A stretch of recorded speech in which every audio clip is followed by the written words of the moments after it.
Como sabéis, en todo el mundo se está conmemorando, celebrando el 500 aniversario de la llamada Reforma Protestante por un hecho que un hombre, Lutero, un monje agustino, el 31 de octubre del año 1517, después de muchas luchas en su interior y de leer la palabra del Señor y darse cuenta de muchas cosas que en la Iglesia oficial no seguían lo que la Biblia decía, pues clavó 95 tesis, las llamadas 95 tesis, las colocó en la puerta de su iglesia donde predicaba, y a partir de ese momento y con muchas circunstancias alrededor que vamos a mencionar muy rápidamente, se declaró, por decirlo de alguna manera, el nacimiento de la llamada Reforma Protestante, Reforma Evangélica.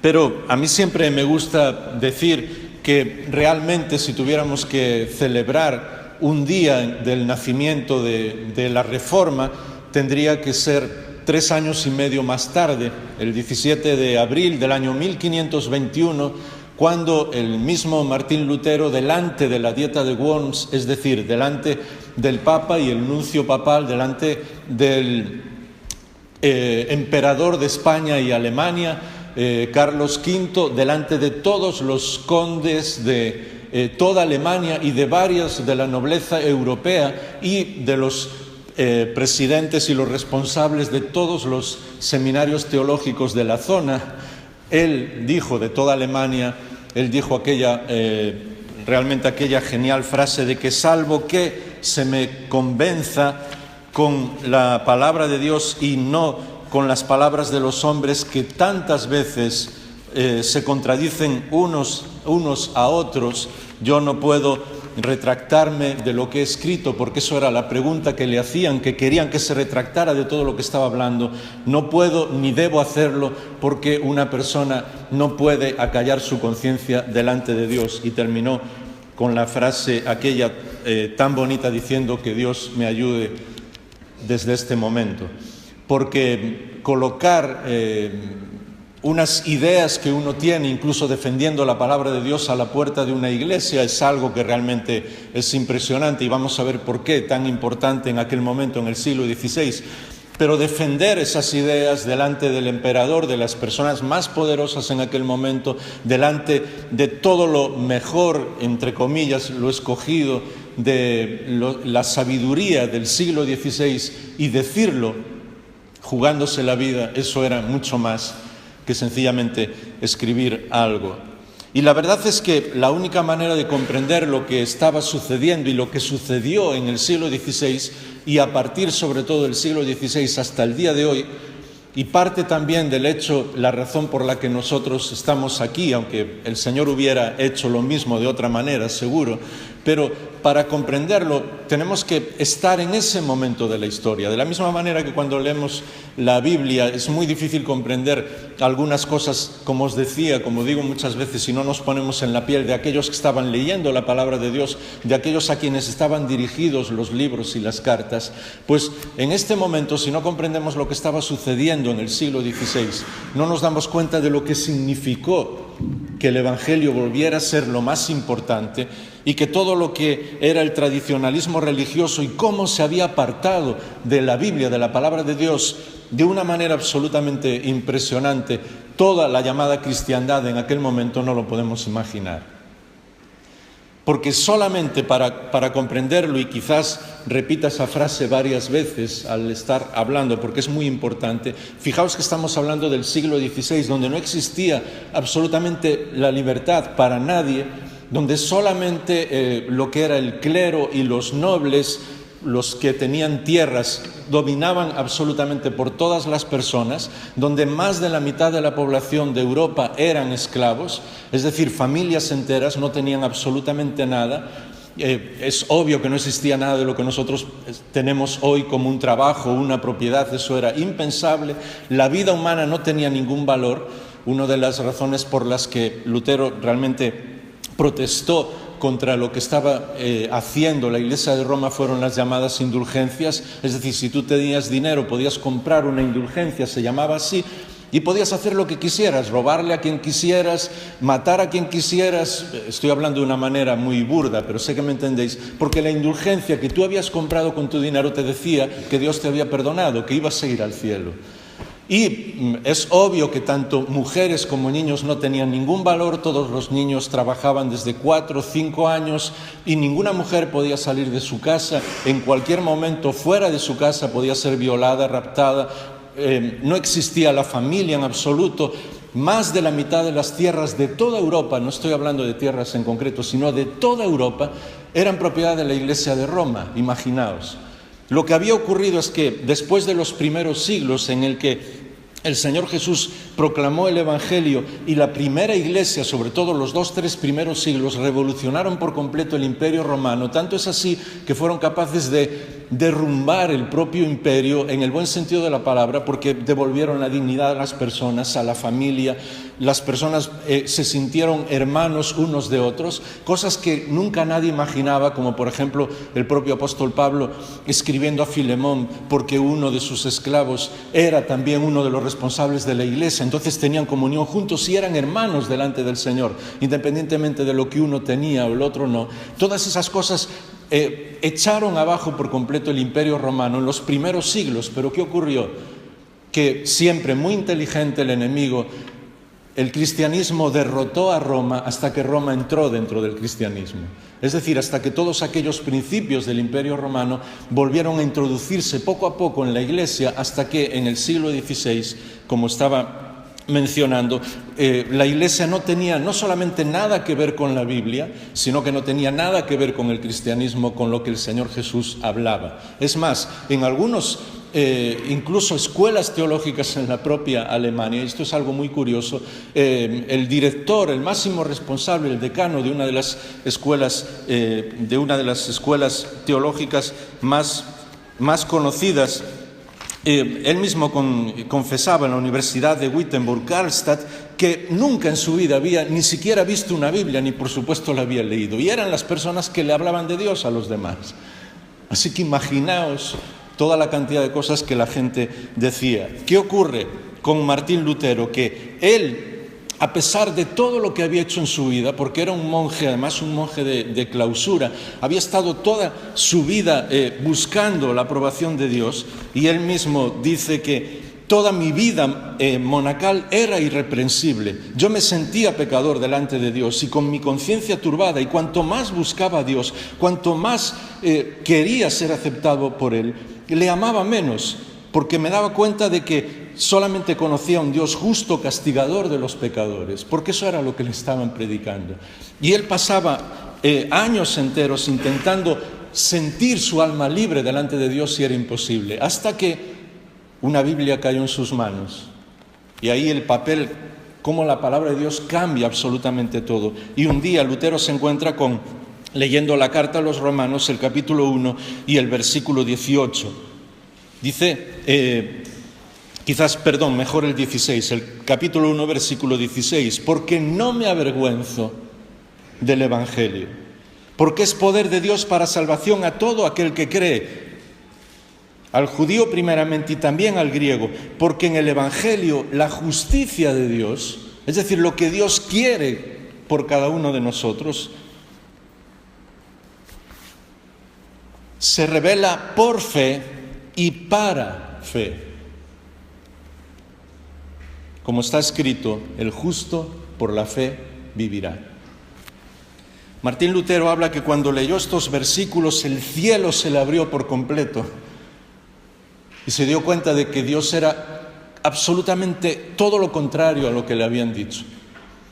El Dios que encontró en la palabra de Dios, el único que existe en la Biblia, se dio cuenta que era un Dios de amor, que lo que quería era que las personas le amaran, que expresaran su fe en Él, que confiaran en Él. Y eso fue lo que realmente comenzó la revolución. A mí me gusta hablar de lo que fue la revolución de la Reforma, porque empezaron a darse cuenta de que todo lo que la Biblia decía no solamente era cierto, no solamente era la palabra de Dios, sino que era lo que transformaría por completo el mundo. Y eso es algo que hemos perdido de vista. que desde luego perdió la Iglesia cristiana nominal, la Iglesia de Roma, en muchas otras ramas del cristianismo, las iglesias oficiales han perdido, y que a veces me pregunto si algunas iglesias evangélicas también están perdiendo, que lo que es la Biblia, la palabra de Dios, el aplicarlo día a día, es lo que revoluciona absolutamente todo, y que las verdades espirituales, lo que el mismo Lutero fue capaz de ver en la palabra de Dios, se arraigaban tan profundamente en la vida, en todas las situaciones de la vida, que la mayor revolución que existe y que jamás pueda llegar a existir en esta sociedad y en este mundo es que la gente aplique la palabra de Dios, que se haga todo de acuerdo a lo que Dios dice. Y eso nos lleva mucho más allá de lo que nosotros podemos imaginar. Por eso se habla en la Reforma, ¿os acordáis?, de sola fe, sola gracia, sola Escritura y solo Cristo. Se habla de sola fe porque ellos por fin vuelven a la palabra de Dios para ver que lo que Dios espera de nosotros es que le creamos. De la misma manera que en cualquier relación en esta vida, la relación correcta con cualquier persona es que tú creas a esa otra persona, si no, no existe relación, ¿me entendéis? Y habla de la gracia porque se había presentado a un Dios terrible y sobre todo castigador, porque todos los ritos religiosos eran para sacar la mayor cantidad de dinero de las personas, para tener a las personas esclavizadas, para que las personas estuvieran obligadas a los ritos y para que esas personas jamás pudieran ser libres, no tuvieran ningún derecho. Y de repente en la Biblia los reformadores encuentran la gracia de Dios. Encuentra que Dios da todo, y no solamente para todas las personas, sino que lo da gratis de gracia. Vuelven a la Biblia, y por eso fue impresionante cómo Dios movió los hilos de la historia para que en ese mismo momento se descubriera lo que es la imprenta. Y el primer libro que se imprimió, el primer libro que imprimió Gutenberg fue una Biblia. Y entonces personas que no podían leer, que no sabían leer, personas que iban a las iglesias y no entendían nada de lo que les decían porque se predicaba en latín, acordados, es decir, personas que no sabían absolutamente nada de Dios, de repente tienen una Biblia en sus manos, de repente pueden comenzar a leer. De pronto el cielo se abre para todas las personas, y desde luego solo Cristo, porque si la iglesia es cristiana es porque sigue a Cristo. Si no, no importa el nombre que tengamos. Hay incluso muchas sectas que ahora se llaman cristianos porque saben que eso va a atraer a otras personas. No importa el nombre que alguien se ponga. Si eres cristiano tienes que seguir a Cristo 100%, si no, no lo eres. Me da igual el nombre que la gente se ponga. Y por eso la Reforma proclamó el solo Cristo. Claro, a veces nosotros pensamos, pero eso ocurrió en el siglo XVI, pero no es cierto. La historia nos dice que ya desde los primeros siglos, desde el siglo IV y V, cuando Roma comenzó a introducirse en la iglesia, es decir, en el mismo momento que el emperador Constantino un día se dio cuenta, vamos a decirlo de una manera muy simple, que su imperio se venía abajo porque los cristianos estaban llenándolo todo. Solamente al final del primer siglo, los historiadores nos dicen que había 500.000 personas ya, 500.000 de cristianos, a pesar de toda la persecución. Imaginaos, en los siglos II y III estaban llegando a todas partes y estaban proclamando libertad a todas las personas. Y de repente a Constantino se le ocurrió la feliz idea de decir que todo el mundo iba a ser cristiano por decreto.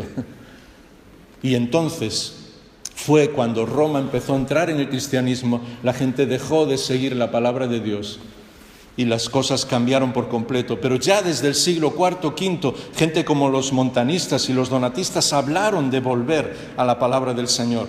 Más tarde los albigenses, los valdenses en el siglo XII, y Wycliffe, uno de los más conocidos en Inglaterra en el siglo XIV, ya habló de volver a la palabra del Señor y fue uno de los mayores reformadores. Y no solamente él, después Juan Hus, el checo, en el siglo siguiente, en el siglo XV, si visitáis alguna vez Praga, vais a encontrar en lo que es la plaza más importante de la ciudad una estatua conmemorativa de Juan Hus. En aquel lugar fue donde le quemaron, por hablar de la palabra de Dios y por seguir la palabra de Dios. Afortunadamente el pueblo checo se dio cuenta de quién era Juan Hus con el tiempo y ahora es una de las personas más admiradas por lo que él hizo. Pero él acabó en la hoguera por volver a la palabra del Señor, mucho antes que Lutero. Y de alguna manera el Señor le dejó entrever que algo iba a pasar, porque cuando amas al Señor es como si Él hablara contigo por medio de la palabra, pero también a veces con sensaciones interiores que nunca contradicen la palabra de Dios, ¿me entendéis? Pero que como que te van diciendo lo que va a suceder. Y momentos antes de morir, muy pocas horas antes, Juan Hus dijo una frase realmente impresionante. Su nombre en el idioma eslovaco, Hus, significa ganso. Entonces, él dijo, con ese sentido del humor que solo una persona que ama al Señor y que sabe que va a ir con Él puede tener antes de su muerte, dijo, mira, ahora estáis quemando a un ganso, pero antes de 100 años Dios va a enviar a un cisne al que no vais a poder callar. Y era una profecía de lo que antes de 100 años iba a venir Lutero, para que no le pudieran hacer callar hablando de la palabra del Señor. Pero muchos otros, como el propio Tyndale en Inglaterra, el primero que tradujo la Biblia al inglés, Zwinglio y Calvino en Suiza, muchas personas, no fue algo de una persona sola. Por eso nunca hablamos de que las personas que seguimos la palabra del Señor, incluso los evangélicos que somos luteranos o somos no sé lo que, nosotros siempre decimos que fueron personas que Dios usó para volver a la palabra del Señor. Pero lo que nosotros amamos es al Señor. Y eso es realmente lo que ellos mismos dijeron, porque nunca ninguno de ellos quiso fundar una religión nueva. El propio Lutero ni quería salir de la Iglesia de Roma, porque lo que quería era seguir hablando del Señor. Fue la propia Iglesia que le echó. Y es más, en ese momento, después del 17 de abril del 1521, muchos pensaron incluso que Lutero había fallecido porque desapareció durante más de un año. Había muchas personas que querían matarle. Pero como es el Señor, y eso es impresionante ver a la luz de la historia, como Dios siempre es capaz de sacar auténticas bendiciones, incluso de las maldades de la gente. Ellos perseguían a Lutero, quisieron matarlo, y lo que hizo uno de los condes, uno de los reyes de uno de los condados de Alemania, fue secuestrar a Lutero para que no le mataran. Lo tuvo escondido durante un año. ¿Y sabes lo que Lutero hizo durante ese año? Traducir la Biblia al alemán. Porque él sabía que cuando las personas comenzaran a leer la Biblia, no que iban a ser salvos, eso era lo primero, pero él sabía también que el mundo iba a ser transformado. Y ese nacimiento de la imprenta, ese traducir la Biblia al alemán, ese que todas las personas comenzaran incluso a aprender a leer, porque muchos de ellos no sabían ni siquiera leer, en la Biblia, y vieran todo lo que Dios estaba diciendo para ellos, transformó no solamente ese país, sino todo el mundo. Así que fijaos, y solamente 5 o 6 puntos muy rápidos, espirituales, que fueron los que no solamente Lutero, sino todos los demás reformadores defendieron, que son los que nos dice la palabra de Dios, pero cómo eso transformó por completo el mundo. En primer lugar, lo que fue la búsqueda de Dios, el saber que Dios nos ama, que Dios nos acepta y que todas las personas son iguales delante de Él. Cuando nosotros leemos la Biblia y vemos un concepto tan sencillo como ese, que Dios ama a todas las personas y todas las personas son iguales, estamos hablando ahora en el siglo XXI y decimos que nos parece muy bien, pero eso en el siglo XVI era la mayor revolución que podía existir. Primero, no había ni tribunales de justicia. La justicia la impartía en cada pueblo la persona del clero, o si era una persona que tenía mucho poder y mucho poder económico, podía llegar al rey o quizás al papa, pero no había tribunales de justicia. Es más, en todos los países del mundo, al hablar hoy de tribunales de justicia y al hablar hoy de libertad y al hablar de derechos humanos, cuando leemos la frase todas las personas son iguales delante de la ley, que gran parte de las constituciones de nuestros países lo dicen, originalmente prácticamente todas esas constituciones, sobre todo después de la Revolución Francesa, decían todas las personas son iguales ante Dios. Y toda Europa comprendió eso solamente porque se empezó a predicar de nuevo la palabra del Señor y a predicar que todos somos iguales delante del Señor. ¿Veis cómo la idea espiritual está transformando el mundo? Después se habló del Evangelio y el propio Lutero dijo Evangelio, literalmente en griego significa buenas noticias. Y las buenas noticias es que el Señor Jesús viene a una cruz para morir por cada uno de nosotros, resucita y es capaz de transformar nuestra vida. Y lo hace por gracia, por medio de la fe. Así que eso son buenas noticias. Y eso implica una liberación de todas las personas, implica por sí mismo, porque todas las personas son transformadas, que nadie tiene derecho sobre otra persona.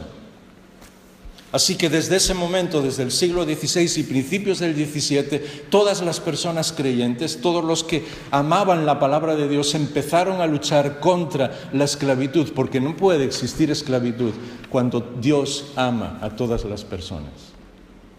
Y no fueron solamente ellos, no tenemos tiempo para hablar de mucha gente, incluso hasta el propio siglo XX, pero mucho antes, personas, hombres y mujeres que amaron al Señor 100% y porque leyeron la palabra de Dios y porque Dios transformó sus vidas, lucharon para que todas las personas, absolutamente todos, tuvieran los mismos derechos y nadie tuviera el derecho de esclavizar a otra persona.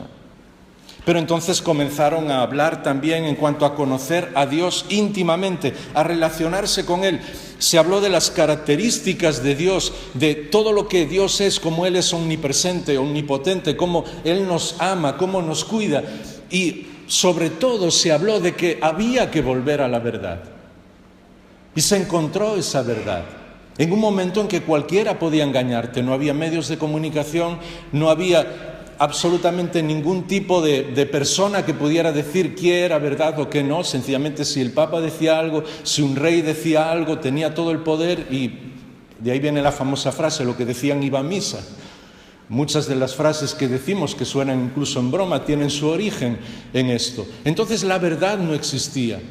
A partir, sobre todo del siglo XVIII y XIX, otra vez, desde personas que comprendieron esto al leer la palabra del Señor, y a raíz de esa reforma surgió incluso todo lo que hoy tenemos en cuanto a los medios de comunicación, la búsqueda de la verdad, de que tiene que haber una verdad y las personas, sobre todo, tienen que conocer la verdad. Pero también se habló en la Reforma, y Lutero habló en cuanto a volver a la relación con Dios y al entusiasmo directo con Dios, sin intermediarios. Y esto, que es otra vez una idea espiritual, luchó en contra de lo que estaba sucediendo en aquel momento, que ninguna persona podía relacionarse con Dios si no fuera por mediadores. Y todos los ritos que existían, nosotros ahora estamos pensando en el siglo XXI, pero haced un esfuerzo para entrar en el siglo XVI. Las personas no podían leer la Biblia, no existía ninguna libertad. Cada vez que alguien de la iglesia oficial les decía que tenían que hacer algo, lo hacían, porque era la única manera que podían llegar a Dios.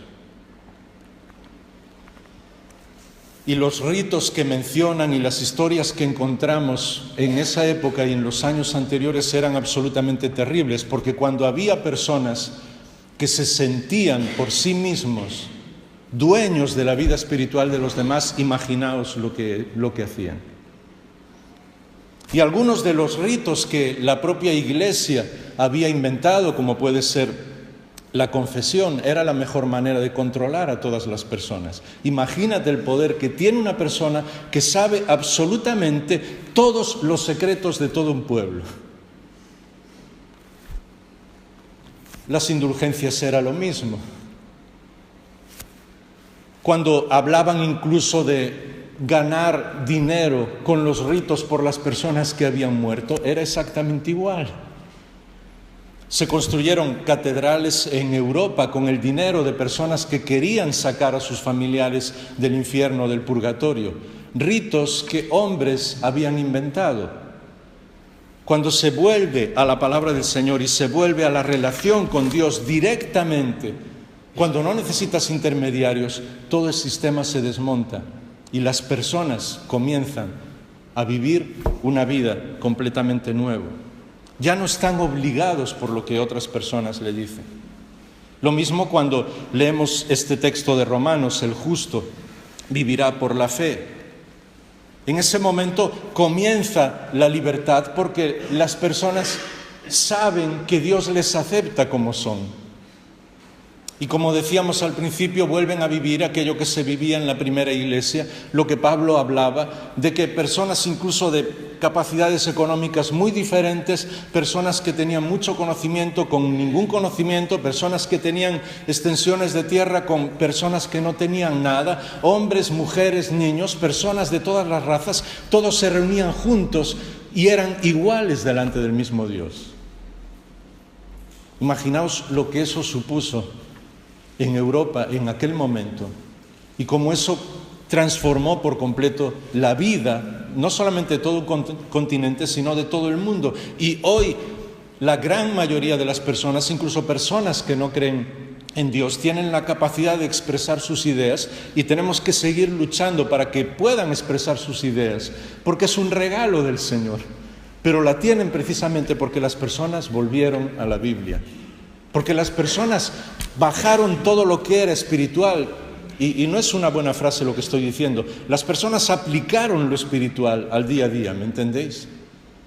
Las ideas que nosotros a veces pensamos, bueno, eso suena muy espiritual, no tenemos que ponernos tan espirituales, pues no, es todo lo contrario. Cuando aplicas lo que la Biblia dice al día a día, es lo más concreto y lo más perfecto que existe.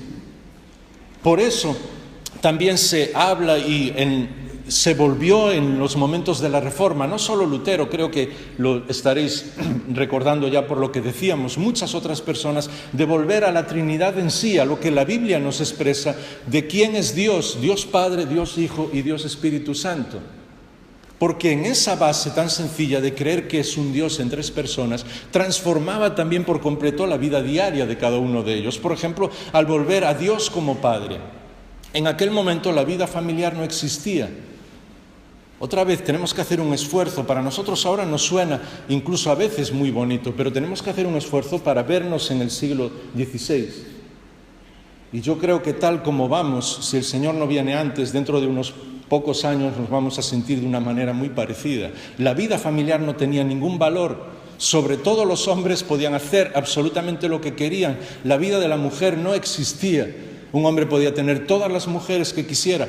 Es más, los mismos papas tenían todas las mujeres que querían, tenían todas las amantes que querían. Y no estoy hablando mal de nadie, entendedme, pero estoy hablando de la situación en aquel momento. El propio Lutero se escandalizó porque incluso después de colgar las tesis, él fue a Roma, después de colocar esas frases en la puerta de su iglesia, fue a Roma para ver si encontraba luz, porque estaba buscando realmente lo que Dios tenía en su palabra y creyó que yendo allí le ayudaría. Y aquello le desmontó por completo, porque más de la mitad de las mujeres prostituidas en Roma, más de la mitad eran propiedad del clero.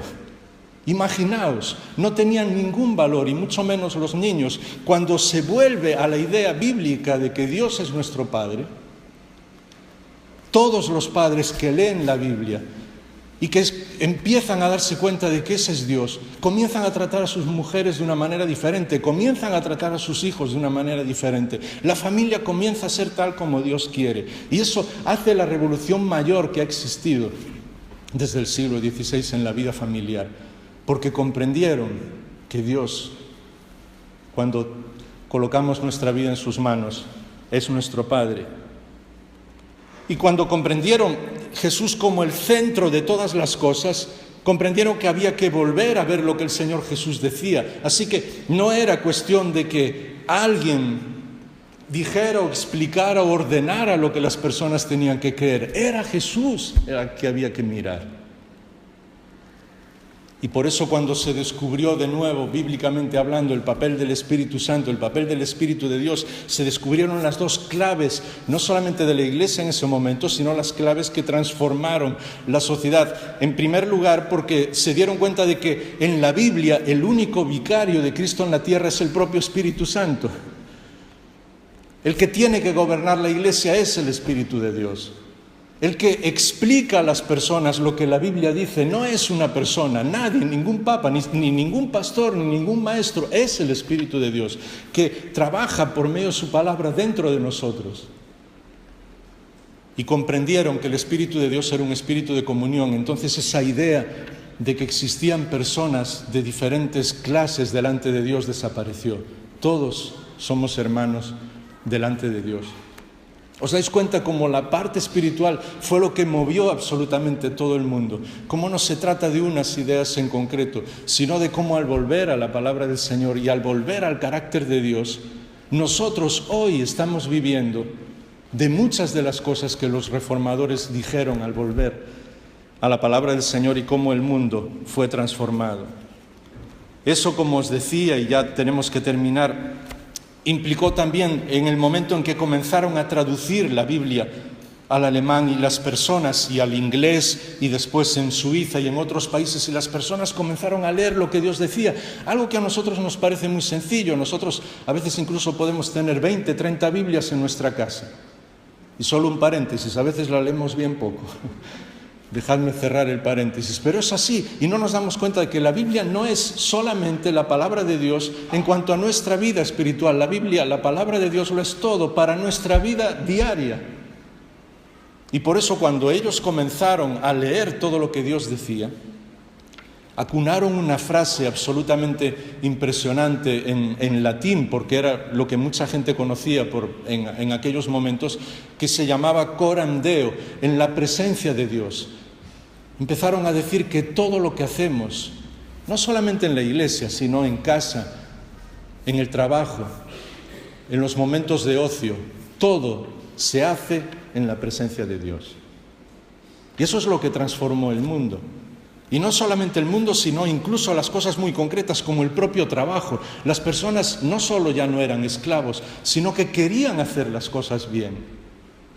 El propio Max Weber dijo muchos años después, un sociólogo muy conocido, que se desarrolló una ética evangélica, una ética protestante del trabajo, porque las personas ya no trabajaban por lo que su amo les decía, trabajaban porque Dios está viendo todo y querían hacer las cosas bien. Y eso revolucionó el mundo por completo. Las personas empezaron a trabajar bien. Las personas que eran los propietarios de las empresas empezaron a cuidar bien a sus empleados. Los empleados empezaron a trabajar bien, no para que su propietario o esa empresa ganara más, sino porque Dios les veía.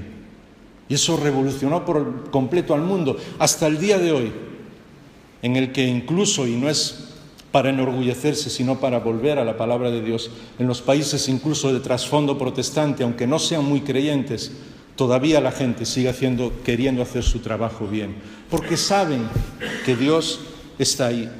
Y por eso se desarrolló no solamente todo lo que era esa libertad, sino la manifestación de esa libertad. Lo primero que Lutero hizo cuando las personas comenzaron a leer la palabra de Dios, como muchos no podían ni siquiera leer, hablaba con ellos, veía incluso las canciones que ellos conocían, porque muchos de ellos cantaban canciones en sus fiestas, y lo que hizo Lutero fue poner versículos a esas músicas que todos conocían.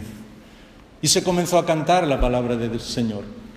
Pero no fue solamente eso, porque eso era otra vez espiritual, pero todos, la gran mayoría de los músicos, las artes, todas se desarrollaron a partir de ahí, porque los músicos empezaron a ver que a Dios le gustaba la música, las artes, la arquitectura, cualquier cosa que hagamos bonita es un regalo para el Señor. Y así, siglos después, años después, gente como Bach, como Beethoven, todos los que hoy realmente nos impresionan sus obras, cuando ves algunos de los manuscritos que quedan de sus originales, al principio de todo, ellos ponen abajo de todo, ponen Soli Deo Gloria, a Dios sea toda la gloria. Y gente como Bach al principio ponía Ayúdame Jesús, porque él le decía a todas las personas que su música era un regalo de Dios.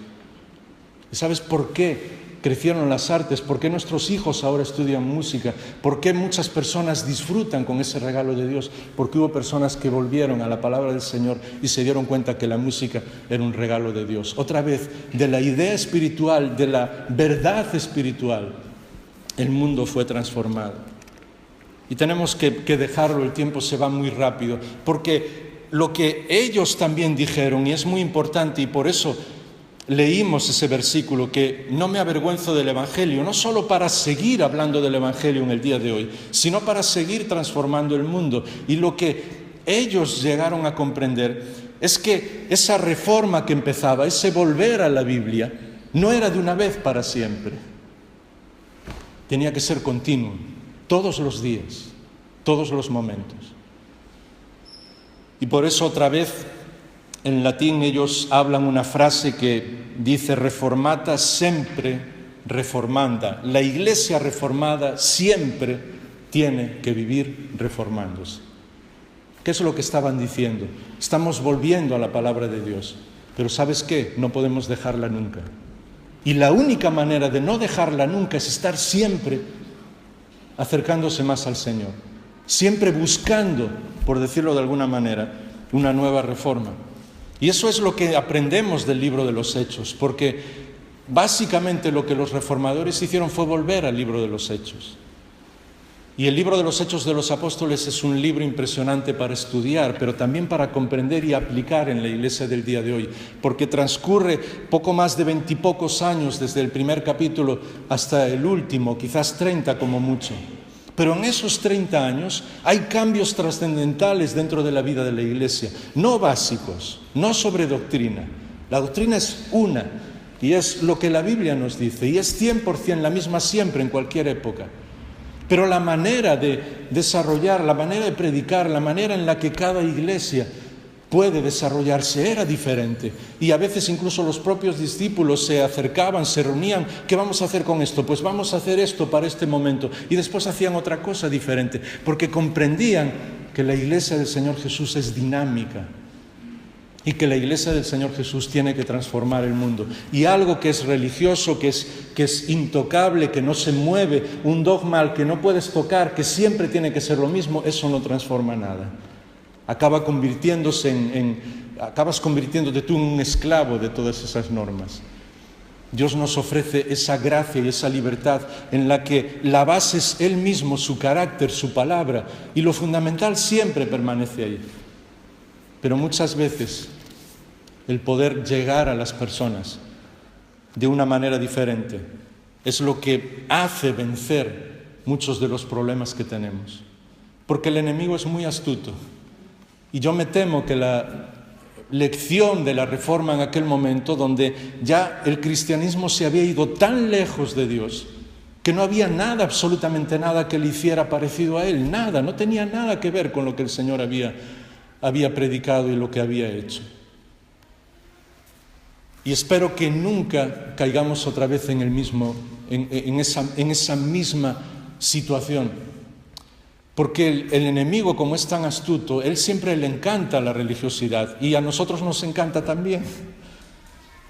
Y fue lo que el Señor Jesús tuvo que apuntar muy directamente. Acordaos, escribas, fariseos, saduceos, maestros de la ley, miembros del Sanedrín, es decir, absolutamente todos los religiosos que estaban en aquel momento y que ellos sí conocían la palabra de Dios en el Antiguo Testamento, pero su religiosidad era mucho más importante que lo que Dios decía.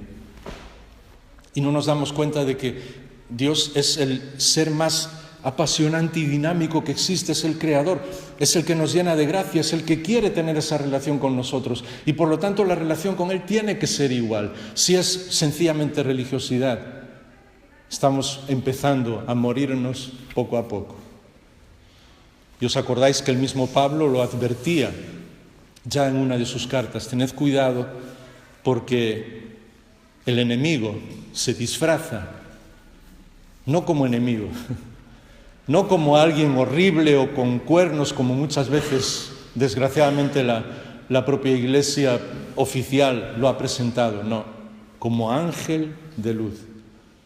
Él es muy inteligente para engañarnos y por eso siempre tenemos que estar 100% delante del Señor, con su palabra, sin hacer caso a ninguna otra cosa, volviendo siempre a Él, volviendo a ese sacerdocio universal que se habló en la Reforma y que transformó el mundo por completo, ese sacerdocio universal de todos los creyentes. Todas las personas sois importantes para el Señor. Y si alguno de nosotros no está sirviendo al Señor en algo, el resto del cuerpo de Cristo está perdiendo algo, porque te está perdiendo a ti. Y ese sacerdocio universal es de todos, hombres, mujeres, niños. Nosotros no nos damos cuenta de lo que significó en aquel momento, en el siglo XVI, en el que, como os decía, la mujer y los niños no tenían ningún valor, hasta mucho más adelante. Y otra vez porque personas creyentes lo defendieron, hasta muy entrado el siglo XIX, la mujer ni siquiera podía, es obvio, tener un valor como persona por sí misma, ni votar, ni ninguna otra cosa que nosotros tenemos en el día de hoy. Y eso no lo consiguieron las personas que están luchando por los derechos humanos ahora, no. Eso vino de la palabra de Dios y sigue viniendo de la palabra de Dios. Por eso nosotros tenemos que defender esas verdades espirituales, porque cuando seguimos la palabra de Dios, estamos transformando el mundo y estamos ayudando a que todas las personas encuentren su lugar delante de Dios. Y es impresionante lo que ocurrió, porque siguieron 100% aquella enseñanza del Señor Jesús. Y con esto termino, el tiempo ya se ha ido. En el Evangelio según Mateo, cuando Él va a ascender a los cielos y les habla de la gran comisión. Y les dice en Mateo 24 y el versículo 19, id pues y haced discípulos de todas las naciones, bautizándolos en el nombre del Padre y del Hijo y del Espíritu Santo. Y lo que realmente nos llama la atención, y fue lo que comprendieron los reformadores en aquel momento, y es lo que nosotros necesitamos volver en el día de hoy, porque necesitamos volver a la palabra de Dios, y necesitamos volver a ese servicio a Dios, y necesitamos volver a entregarnos en las manos de Dios, 100%, todos nosotros. Porque ese peligro, y ese peligro de la religiosidad, y ese peligro incluso de creer que nosotros tenemos razón, sigue siendo muy vivo y sigue estando en el corazón, desgraciadamente, en el corazón de todos los seres humanos. Sigue estando en nuestro corazón. Siempre recuerdo que cuando hablaba yo era muy pequeño, pero de alguna de estas cosas con mi abuelo, el papá de mi mamá, él me decía, mira, hay una diferencia entre los católicos y los protestantes. Y yo decía, bueno, hay muchas. Pero él, en ese plan campechano, me decía, hay una diferencia. Ellos tienen un papa, nosotros tenemos miles. Y ese riesgo de creer que solo nosotros tenemos la razón, que las cosas tienen que hacerse como nosotros queremos, es lo más anticristiano que hay. Porque Dios es todo lo contrario. Él expresa gracia y Él habla siempre por medio de su Espíritu. Cuando habla de unidad en la Biblia, nunca habla de uniformidad, nunca. No es todos con el mismo uniforme, es todos unidos, siendo cada uno como somos, con las diferencias que tenemos, con el carácter de cada uno, con las circunstancias de cada uno. Pero Dios jamás quiere hijos uniformados, quiere hijos unidos. Y eso a veces es muy difícil de comprender. Eso fue la razón que les llevó a ellos a luchar por la libertad de todos y dársela incluso a las personas que no creen. Y eso es también un mensaje para nosotros, porque a veces pensamos, bueno, pero esta persona o aquel otro, aquel que hace tal cosa, pues sí, uno tiene que decir lo que la palabra de Dios dice, tiene que decir lo que es la verdad, tiene que proclamar la verdad, pero tenemos que seguir amando a las personas, porque eso es la gracia de Dios. Y seguir dándole la libertad a que sean diferentes, porque es su responsabilidad delante de Dios. Y esa gracia muchas veces tiene peligros, porque las personas cuando tienen libertad pueden hacer lo que quieren, pero nosotros les regalamos la gracia que Dios nos regaló a nosotros. Eso transformó por completo el mundo. Y es curioso porque incluso en el día de hoy tú puedes leer los libros que más se venden, sean de las historias que sean, las películas que más personas ven, sean de las historias que sean, y siempre es una historia de gracia. Siempre es alguien que no merece algo y lo recibe todo. Porque tenemos ese espejo de la gracia en nuestro corazón, porque Dios lo puso ahí. Y por eso cuando el Señor Jesús dijo, id y haced discípulos de todas las naciones, todo el Nuevo Testamento, y este es el final, aunque ya había dicho 2 veces que iba a terminar, todo el Nuevo Testamento, y sobre todo el libro del Apocalipsis, lo cual a mí me impresiona, dice que Dios nos ha llamado de toda tribu, lengua, raza y nación. Y dice que en el cielo estaremos de toda lengua, tribu, raza y nación. Es decir, Dios quiere que alcancemos a todas las personas en el mundo, que lleguemos a todos con el Evangelio del Señor Jesús, porque Él sabe que cuando llegamos con el Evangelio, el mundo va a ser transformado. Y va a ser transformado hasta los detalles más concretos. Claro que tenemos que preocuparnos de luchar por la justicia de las personas, y siempre han sido hombres y mujeres creyentes los que lo han hecho, y por la libertad de las personas, pero siempre a partir de la idea de que todos somos iguales delante de Dios y de que Él nos ama a todos, que Él odia el pecado pero ama a las personas, y que tanto amó Dios al mundo que envió a su Hijo para que el mundo sea salvo por medio de Él, para que todo aquel que en Él cree no se pierda, mas tenga vida eterna, porque, acordaos que no termina ahí, el Señor Jesús no vino al mundo para condenar al mundo, sino para que sea salvo. El deseo de Dios es que las personas vuelvan a Él. Y un día, cuando estemos en su presencia, veremos lo que es ese deseo. Y veremos personas de todos los colores, de todos los, por decirlo de alguna manera, de los padres diferentes, de todas las circunstancias diferentes, todos amando profundamente al mismo Dios. Todos alcanzados por el Señor Jesús. Y por eso el Señor nos llamó a ir por todo el mundo. Y nos llamó a proclamar el Evangelio a todas las personas, de toda lengua, de toda tribu, de toda raza y de toda nación. Y por eso lo mejor que puede hacer la Iglesia es vivir expresando esa gracia dentro de la Iglesia y fuera de la Iglesia. Y vivir expresando esa gracia y explicándola a las personas dentro de la Iglesia y fuera de la Iglesia también.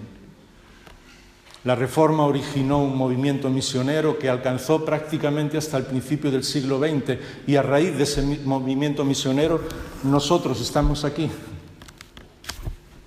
Que no se quede ahí. Si realmente amamos al Señor Jesús, tenemos que ir, tenemos que volver a la palabra de Dios y tenemos que hablarle a todas las personas de lo que el Señor hizo por nosotros, y tenemos que vivir esa gracia a todas las personas y expresarla. Porque es el regalo más grande de Dios para todo aquel que cree. Y por eso cuando Martín Lutero leyó ese versículo, el cielo se abrió para él. Y yo espero que para muchas personas, antes de que el Señor Jesús venga, puedan llegar a conocer que el Evangelio es el poder de Dios para salvación, y que el justo vive por la fe. Y que nuestra vida no descansa en ninguna persona, sea quien sea, por muy buena que sea. Nuestra vida descansa en Dios, descansa en el Señor Jesús. Y es solamente por medio del Espíritu Santo que podemos realmente seguir y vivir tal como Él quiere. Y por eso podemos transformar el mundo con el poder del Evangelio. Oramos para terminar la reunión.